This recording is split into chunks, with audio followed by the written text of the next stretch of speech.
In the 80s and 90s, Eddie Murphy was a big star. A superstar more likely. For the main roles, he was receiving $15 to $20 million per film. Only in the late 90s something went wrong with Eddie Murphy's career. At first, The Metro didn't live to expectations. After it, The Holy Man drowned at the box office. And Dr. Dolittle 2 was received mediocrely.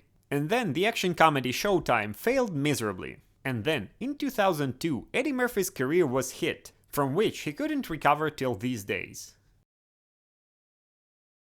The science fiction film Adventures of Pluto Nash was conceived in the mid-80s.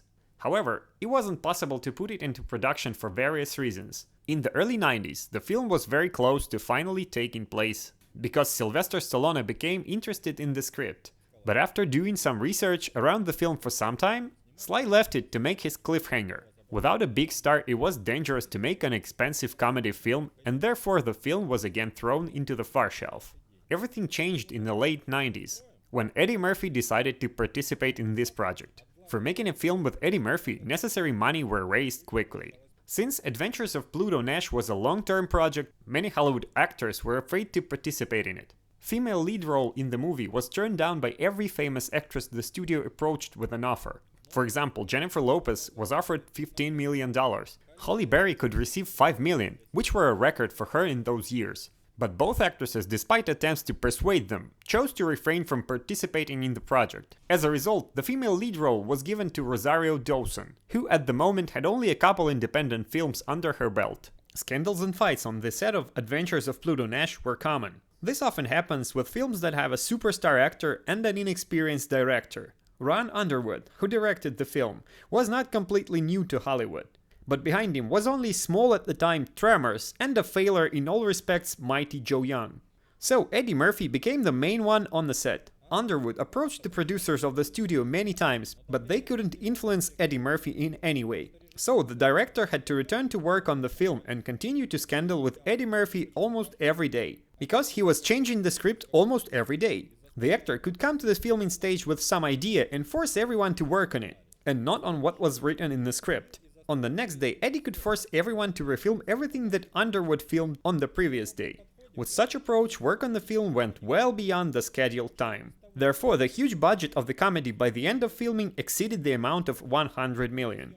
As soon as filming ended, Ron Underwood left immediately and didn't participate in editing of the footage in any way. When the Castle Rock studio received the final cut of the $100 million film, где Castle Rock получила итоговый монтаж 100-миллионного фильма, все ее руководство было в ужасе. По утверждению граждан, видевших первый вариант ленты, она походила... Fuck you! That's my... Alec Baldwin, who played one of the roles in the film, immediately requested his name to be removed from the credits. But according to the contract, he could only pull the trick by returning $4 million that he received for participation in the filming. Alec calmed down a bit and proudly left after Underwood, refusing to take part in the marketing campaign to promote the film. The Oscar-winning editor Alan Haim, responsible for American History X and The Notebook, was called to save the day. After working with the material for a while, Haim told the studio that film needed a new opening, a new ending, and a few more changes in the midway of the film. The studio bosses clutched their heads. They were offered to spend 20 more millions to finalize the already obvious box office failure. After some reflection, they refused to finance the project, and the movie was put on the far shelf. And after a while, Eddie Murphy got it out of there. He agreed to finance the finalization of the film on his own terms. The actor was given all the materials of the film, and it was agreed that he will do his own film ending. New director wasn't hired, and Eddie Murphy directed all the new scenes himself. Only 2 years after main filming works ended, The Adventures of Pluto Nash finally hit the US theaters. And the film failed miserably. With a budget of more than $100 million, the film was able to collect only 7. With this achievement, until 2004, The Adventures of Pluto Nash was keeping an honorable second place in the list of the most failed films in Hollywood history, being immediately behind The Cutthroat Island, which was released in '95. In 2004, The Alamo moved him from the second place, and a little later, John Carter entered the scene, thanks to which The Adventures of Pluto Nash went to the bottom of the worst 5. Eddie Murphy followed Alec Baldwin's example and didn't promote the film either.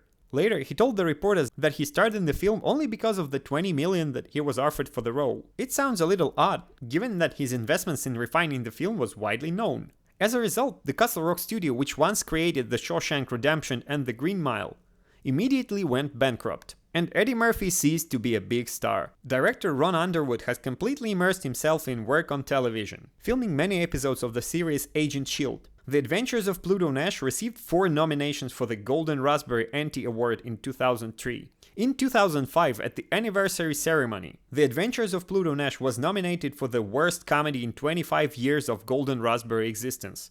The film couldn't win in any category, and now Eddie Murphy is trying to regain his former glory by continuing his main hits, doing the second part of Coming to America and the release of the 4th part of the Beverly Hills Cop. Thank you for your attention, please subscribe.